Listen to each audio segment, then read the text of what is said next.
आणि म्हणून जे कर्ज माफी कर्जमुक्ती योजना पुण्यश्लोक अहिल्यादेवी होळकर माझ्या हातात हे सरकारचं काढलेलं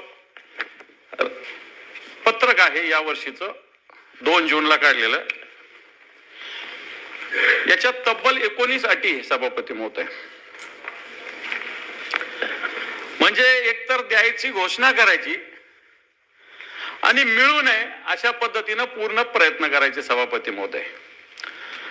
आणि म्हणून हा सत्ताधारी पक्षाने जो प्रस्ताव मांडलेला आहे हा फक्त नुसतं शेकी मिरवण्याचा आहे.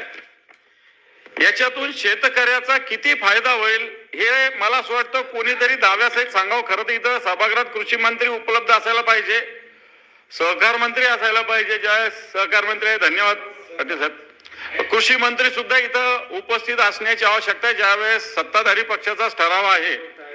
आणि याच्यात मला असं वाटतं मंत्री, आम्ही वर्तमानपत्रात वाचतो ते मुख्यमंत्र्यांनी दम दिला, मंत्र्यांनी उपस्थित असावं, पण इथं सहकार मंत्री आहेत, पण कृषी मंत्री सुद्धा इथं उपस्थित असण्याची आवश्यकता आहे सभापती.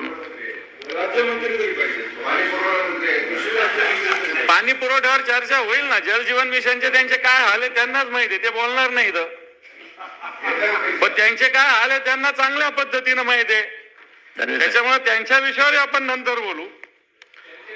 परंतु या कर्जमाफीच्या बाबतीत ज्या अटी आणि शर्ती सभापती महोदय,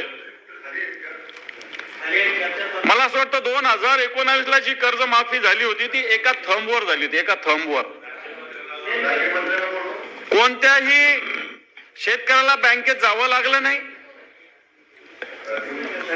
कोणत्याही ठिकाणी त्याला न जाता फक्त एका थंबवर कोणत्याही अटी शर्तीशिवाय 2 लाखाची कर्जमाफी माननीय उद्धवजींच्या सरकारच्या काळात दिली होती सभापती महोदय. म्हणून असं असताना ही कर्जमाफी जर दिली तर याच्यातल्या जर अटी शर्ती बघितल्या सभापती महोदय, याच्यात जे लिहिलेलं आहे, गावोगाव आम्ही फिरत असताना अनेक शेतकऱ्यांचे निवेदन येतात. सध्या शासन निर्णयानुसार 1/4/2019 ते 31/3/2025 या कालावधीत उचललेल्या अल्पमुदत पीक कर्जाचाच या योजनेत समावेश आहे. 1/4/19च्या आधी जर कोणी कर्ज उचललं असेल किंवा 2019च्या कर्जमाफीत तो असेल तो शेतकरी या कर्जमाफीत बसणार नाहीये. प्रवीण भाऊ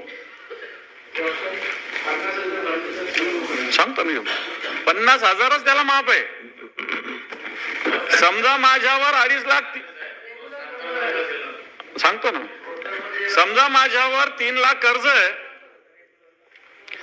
तर सभापती महोदय मला 2.5 लाख भरावं लागेल आणि मग मला 50,000. जर माझ्या खिशात 2.5 लाख असेल तर मी 3 लाख रुपये कशाला बाकी ठेवेल बँकेचे. आणि म्हणून मला असं वाटतं याच्यातल्या अनेक अटी शर्ती जर बघितल्या तर मला असं वाटतं शेतकऱ्यांना भीक नको पण कुत्रावर अशा पद्धतीनं ही योजना आहे. मी तर म्हणेल ही कर्ज माफी नव्हे तर ही कर्ज वसुलीची मोहीम सरकारने या माध्यमातून सुरू ठेवलेली आहे, अशा पद्धतीनं ही योजना आहे. मग हे होत असताना कर्जमाफी 2008ला दिली गेली, 2017ला दिली गेली, 2019ला दिली गेली. या प्रस्तावात असं म्हटलेलं आहे की पहिल्यांदा कर्जमाफी दिली, मला असं वाटतं 2008च्या कर्जमाफीत तर सभापती महोदय मर्सिडीज सुद्धा माफ झाल्या होत्या. शेतकऱ्यांनी 7/12 एखाद्यानी गाडी घेतलेली आहे, मर्सिडीज घेतलेली, ती सुद्धा भाई माफ झाल्या होत्या. एखाद्याची सफारी गाडी ती सुद्धा माफ झाली होती 2000च्या कर्जमाफीत. नंतर सरकारने त्याच्यात सुधारणा केली, काही मर्यादा दिली आणि म्हणून 2017 आणि 2019, 2017च्या कर्जमाफीत 1.5 लाख रुपये होते, 2019च्या कर्जमाफीमध्ये 2 लाख होते. आता तुम्हीच मला सांगा, 2017 आणि 2019 महागाई वाढली, सगळे बी बियाणं असेल, खत असेल, मजुरी असेल, सगळे दर वाढले म्हणून 50,000 वाढवले. आता 2019 नंतर जर 2026ला पण कर्जमाफी करणार असू तर मला असं वाटतं ही 2 लाखाची कर्जमाफी तोकडी आहे. बरं, निवडणुकीच्या आधी माननीय मुख्यमंत्र्यांच्या प्रत्येक सभेत 7/12 करू, कोरा कोरा कोरा, सगळ्या सभेमध्ये मुख्यमंत्री असं बोललेले आहे की या भाषेत बोलले कोरा कोरा कोरा, कुठं कोरा झाला, आता जास्त भोरावं लागला, आणखी त्याच्यावर लिहावं लागू लागलं. आज ह्या 2 लाखाच्या कर्जमाफीचं सरकारने निवडणुकीच्या आधी, विधानसभेच्या आधी सांगितलं होतं की आम्ही 7-12 कोरा करू, परंतु आज हा 7-12 सभापती महोदय कोरा झालेला नाही. त्यामुळं जर सरकारला कर्जमाफी करायची तर मला असं वाटतं या जवळपास 19 अटी शर्ती आहे.